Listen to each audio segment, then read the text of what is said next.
L'une des parties qu'on a traitées au cours, c'est l'étude de la relation stéréochimique entre les stéréoisomères. Donc l'exercice 8, c'est une application directe de cette partie du cours. Donc pour chacun des couples suivants, quelle est la relation stéréochimique qui existe entre les stéréoisomères identiques, énantiomères, diastéréoisomères? Donc ce qui est demandé, c'est la relation stéréochimique entre les stéréoisomères formant les couples A et B. Donc on va commencer par les deux premiers stéréoisomères. Donc si vous prenez les deux stéréoisomères, donc ils sont caractérisés par un carbone asymétrique. On a le même carbone asymétrique parce qu'ils portent les mêmes groupements. Donc ce qui est demandé, c'est la relation stéréochimique entre les deux. Donc les deux molécules, ils ne sont pas superposables parce que si vous prenez cette partie, donc elle est superposable. Vous avez un hydrogène dans le plan, CH3 il est dans le plan, CH3 dans le plan. Ici on a OCH3 il est en arrière, ici on a en arrière, on a un chlore. Donc les deux molécules ne sont pas superposables, donc ils ne sont pas identiques. Donc deux molécules ou deux stéréoisomères, ils sont identiques s'ils sont superposables. Donc maintenant on va étudier la relation d'énantiomérie. Donc les deux énantiomères, ce sont deux stéréoisomères, l'un est l'image de l'autre par rapport à un miroir plan. Donc qu'est-ce qu'on va faire? Donc on va prendre le deuxième stéréoisomère et on va réaliser une rotation. Donc cette rotation, elle permet d'avoir ce stéréoisomère. Donc l'hydrogène, il est toujours dans le plan. Donc le CH3 après la rotation, donc il reste dans le plan, mais il va prendre la position à droite. Donc le OCH3, il était en avant, donc il va prendre la position en arrière. Et le chlore, il était en arrière, donc il va prendre la position en avant. Donc ici, on a le chlore en avant pour les deux stéréoisomères. Le OCH3, il est en arrière pour les deux stéréoisomères. Et on a l'hydrogène en vertical dans le plan et on a CH3. Donc on a un plan de symétrie entre les deux stéréoisomères. Donc ce sont des énantiomères. Donc on a dit que les énantiomères, ce sont deux stéréoisomères, l'un est l'image de l'autre par rapport à un miroir plan et non superposable. On passe maintenant au deuxième couple de stéréoisomères. Donc ici on a une molécule qui est caractérisée par la présence de deux carbones asymétriques. Donc de même pour la deuxième molécule, bien sûr avec des groupements identiques. Donc qu'est-ce qu'on va faire? Donc on va chercher quelle est la relation stéréochimique entre les deux stéréoisomères. Donc si vous prenez le premier stéréoisomère, il est représenté selon Fischer, le deuxième il est représenté selon Cram. Donc pour avoir la relation stéréochimique entre les deux, donc on doit comparer les deux structures en utilisant la même représentation. Donc qu'est-ce qu'on va faire? Donc on va transformer la représentation de Cram de ce stéréoisomère en Fischer pour avoir une comparaison entre les deux structures. Donc ici on a réalisé une représentation de Fischer à partir de la représentation de Cram. Donc la chaîne principale, donc la concavité, ici on a une concavité vers le haut, une concavité vers le bas. Donc qu'est-ce qu'on doit faire? On doit passer par une conformation ou une représentation de Cram éclipsée, c'est-à-dire de former la concavité globale de la chaîne principale.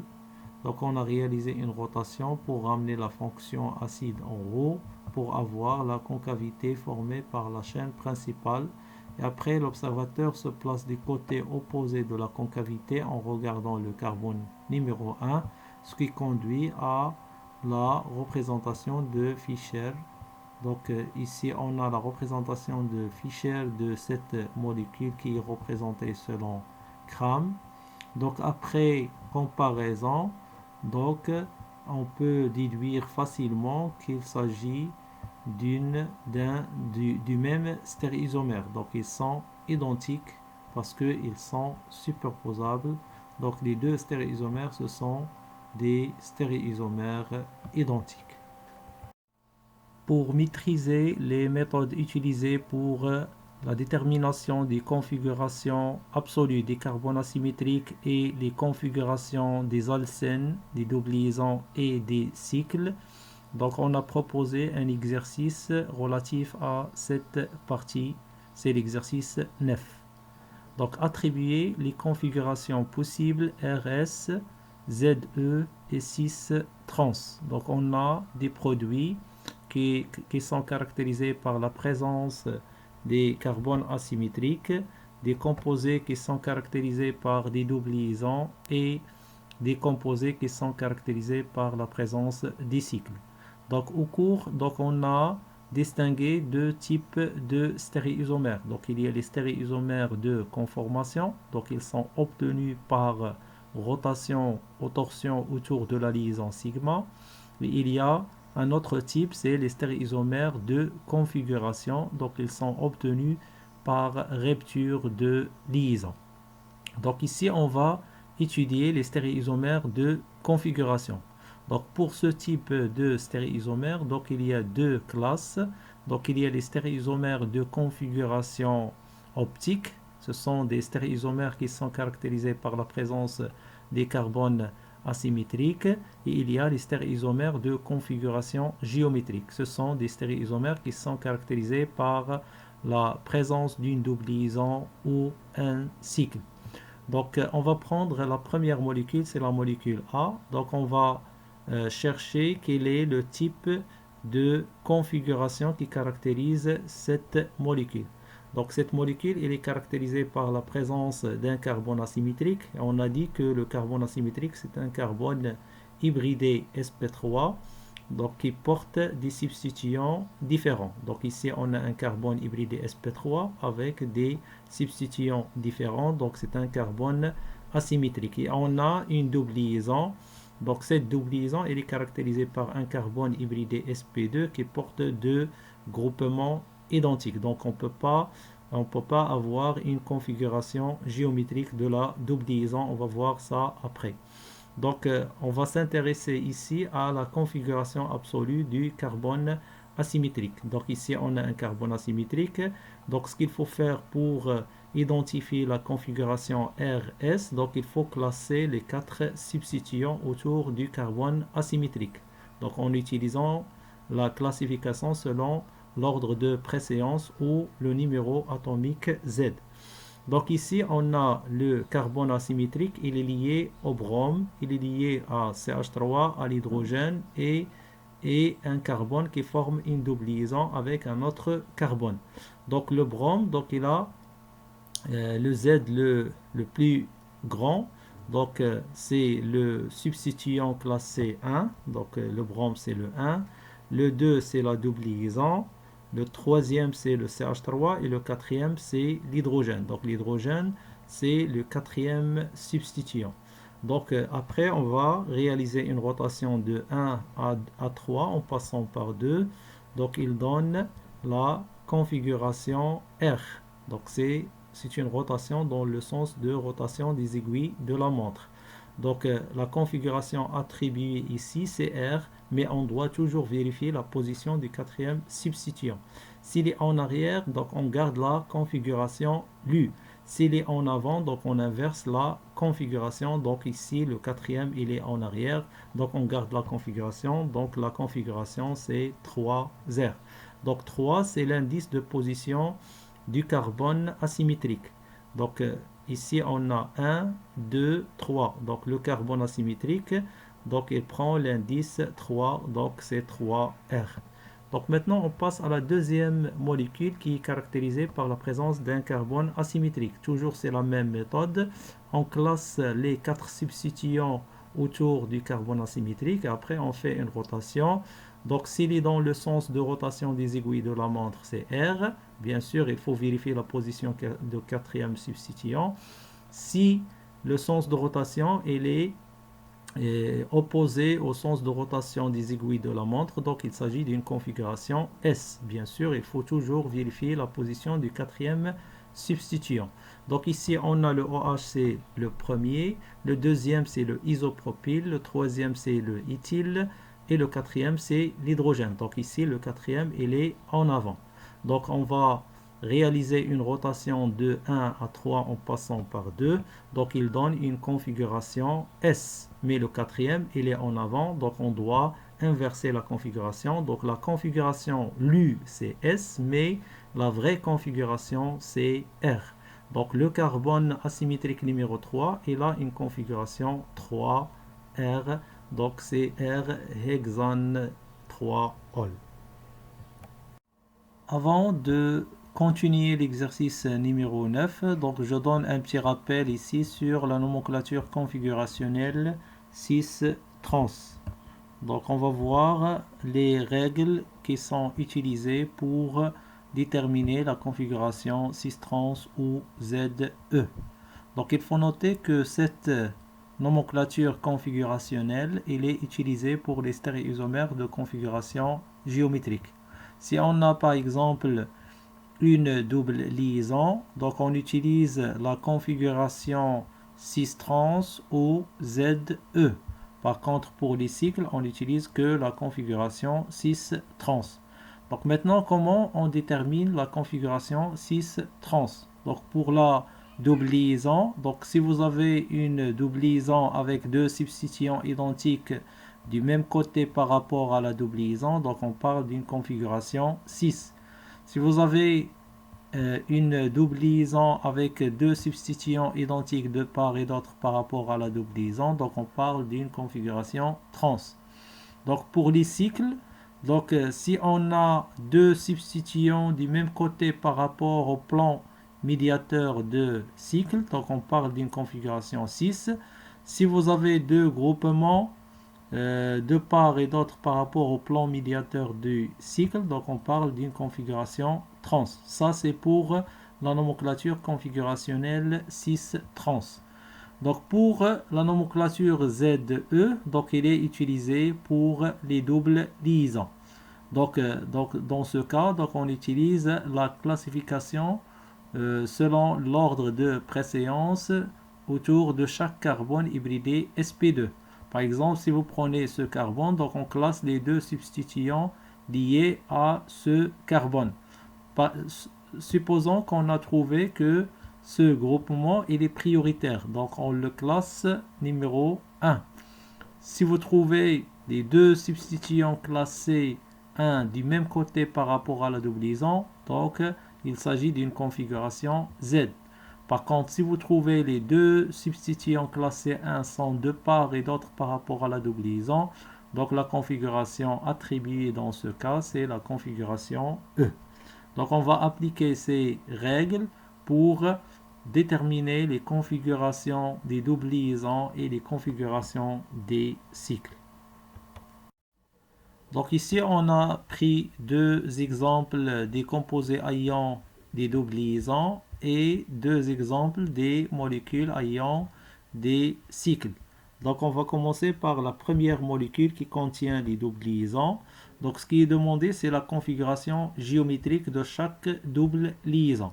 Donc on a dit que pour la double liaison, donc il y a deux types de nomenclature, la nomenclature configurationnelle 6 trans et la nomenclature ZE. Donc on va chercher les deux pour les trois doubles liaisons. Si vous prenez la première double liaison qui est en bleu, donc ici vous avez un hydrogène, ici vous avez un CH3, CH3 et vous avez ici un groupement qui est une chaîne carbonique. Donc pour attribuer la configuration 6 trans, donc normalement on doit avoir deux groupements identiques. Donc ici on a l'hydrogène, ici on a CH3, ici on a CH3, ici on a une chaîne carbonique, donc on n'a pas des groupements identiques, donc on ne peut pas utiliser la nomenclature 6 trans. Donc maintenant on va passer à la deuxième nomenclature ZE. Donc, la nomenclature configurationnelle ZE, il est basée sur la classification autour de chaque carbone hybridé sp2. Donc, si vous prenez par exemple ce carbone, donc vous avez l'hydrogène, ici vous avez un carbone, donc ça c'est le groupement classé 1, l'hydrogène il est classé 2. On passe au deuxième carbone hybridé sp2, donc ici on a CH3, CH3, donc on a deux groupements qui sont identiques, donc on ne peut pas classer, donc on ne peut pas utiliser la configuration ZE aussi pour cette double liaison. Donc pourquoi? Parce qu'on a un carbone hybridé sp2 qui porte deux groupements identiques. Passons maintenant à la deuxième double liaison qui est en rouge. Donc cette double liaison, il est entouré par deux hydrogènes et deux groupements alkyles. Donc si vous prenez la double liaison, donc ici on a deux hydrogènes qui sont identiques du même côté par rapport à la double liaison, donc on peut attribuer la configuration 6. Maintenant pour la configuration ZE, donc il est basé sur la classification. Donc on va prendre le carbone hybridé sp2. Donc ça c'est un carbone, donc c'est 1, ça c'est un hydrogène, c'est 2. Le carbone il est prioritaire parce qu'il a un Z égal à 6. Par contre l'hydrogène il a un Z égal à 1. Donc 1, 2. Donc maintenant on prend le deuxième carbone hybridé sp2. Donc ici on a un carbone, ici on a un hydrogène. Donc le carbone il est prioritaire c'est 1 et l'hydrogène c'est 2. Donc bilan, donc ici on a les deux substituants classés 1 sont du même côté par rapport à la double liaison. Donc il s'agit d'une configuration Z. 6, pourquoi? Parce qu'on a les deux hydrogènes du même côté par rapport à la double liaison. Donc maintenant on va passer à la dernière double liaison de cette molécule. Donc on a une double liaison qui est caractérisée par la présence des groupements différents. Donc on ne peut pas utiliser la configuration 6 trans parce qu'on n'a pas des groupements identiques. Donc ce qu'on doit utiliser comme nomenclature configurationnelle, c'est la nomenclature ZE. Donc ici, on classe les groupements liés à chaque carbone hybridé sp2. Donc on a ici un carbone, un hydrogène. Donc le carbone, il est prioritaire, c'est 1 et l'hydrogène, c'est 2. Donc le chlore, il est prioritaire par rapport au carbone. Donc 1, c'est le chlore et 2, c'est le carbone. Donc les deux groupements classés 1 sont de part et d'autre par rapport à la double liaison. Donc il s'agit d'une configuration E. Maintenant, on passe à la molécule suivante. Donc ici, on a une double liaison. Donc on doit chercher le nom ou la nomenclature configurationnelle de cette double liaison. Donc pour les configurations 6 trans, donc on n'a pas de groupement identique, donc on ne peut pas utiliser la configuration 6 trans. Pour la configuration ZE, oui, donc on peut l'utiliser. Donc si vous prenez le premier carbone, il est entouré par le brome et le CH3. Donc le brome il est prioritaire, donc c'est le premier, et le carbone c'est le 2. On passe au deuxième carbone hybridé sp2. Donc ici on a un carbone, carbone, égalité, on a un hydrogène, hydrogène, égalité, NH2, NH2, égalité. Ici, on a l'oxygène, ici, on a un carbone. Donc ça, c'est le groupement qui est prioritaire. Donc il va prendre l'indice ou le numéro 1. Donc ça, c'est 2. Donc le brome, il est classé 1. Le CHNH2OH, il est classé 1. Donc les deux substituants classés 1 sont du même côté par rapport à la double liaison. Donc on parle d'une configuration Z. Donc maintenant, on passe au composé cyclique. On a dit que si vous avez deux groupements identiques ou différents du même côté par rapport au plan médiateur de cycle, donc on parle d'une configuration 6. Dans le cas opposé, donc on parle d'une configuration trans. Donc ici, on a le plan de cycle. Vous avez un méthoxy, donc c'est OCH3, il est dirigé vers le haut. Et le éthyle, il est dirigé vers le bas. Donc on parle d'une configuration trans. Donc ici, on a un cycle avec deux groupements qui sont dirigés du même côté. Donc il s'agit d'une configuration 6. le dernier exercice de cette série, donc c'est un exercice qui traite une molécule qui fait partie de la famille des sucres ou les oses. Donc la structure du moins arabinose est la suivante. Donc le moins arabinose, donc on a un signe moins, donc ce signe il indique le signe du pouvoir rotatoire. Donc c'est une molécule qui est dextrogire, c'est-à-dire il a un pouvoir rotatoire négatif. Donc on va commencer par la première question. À quelle série DOL appartient ce sucre? Donc on a déjà parlé de la configuration relative DOL.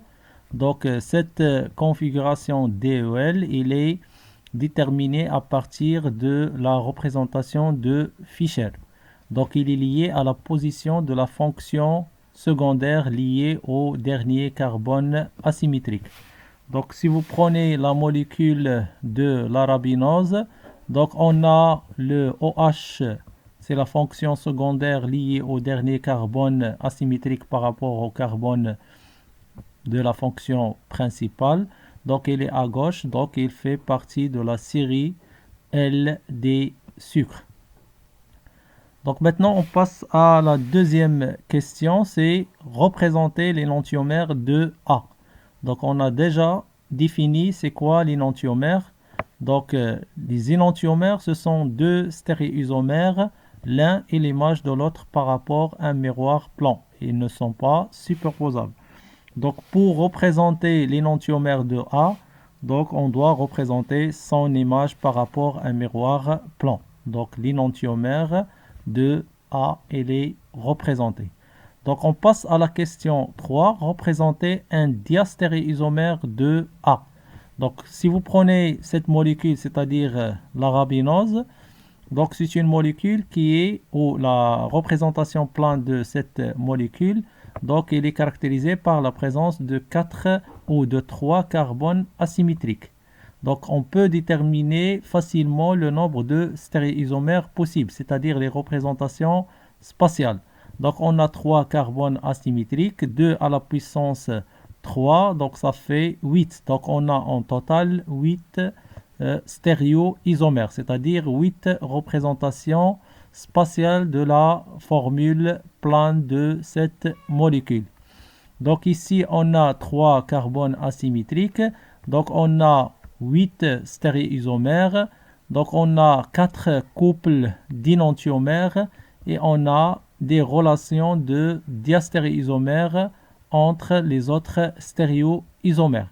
Donc ici on a représenté l'énantiomère. Pour avoir un diastéréisomère, donc il suffit de changer une configuration des 3 carbones asymétriques.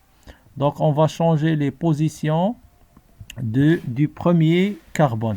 Donc ici on a pris la molécule A. Qu'est-ce qu'on a fait après? Donc on a changé les positions des deux groupements pour avoir une configuration différente. Donc on a arrivé à représenter l'un des stéréoisomères de A. Donc si vous prenez les énantiomères, donc il y a toujours changement des configurations de tous les carbones asymétriques. Donc ici on a changé la configuration par image du premier, du deuxième et du troisième carbone asymétrique. Donc les énantiomères, donc ils ont des configurations totalement différentes. Par contre, les diastéréoisomères, donc il y a au moins un changement d'une configuration absolue d'un carbone asymétrique. Donc il reste la dernière question. Donc est-ce qu'il existe d'autres diastéréoisomères? Donc il y a d'autres diastéréoisomères. Pourquoi? Parce qu'on a compté le nombre de carbones asymétriques. Donc la molécule sur sa forme plane, donc il comporte 3 carbones asymétriques, donc 2 à la puissance 3, donc on a 8 stéréoisomères. Donc on a représenté 2 et un diastéréoisomère, donc il reste combien? Il reste 5. Donc 5 plus les 3, donc ça fait 8.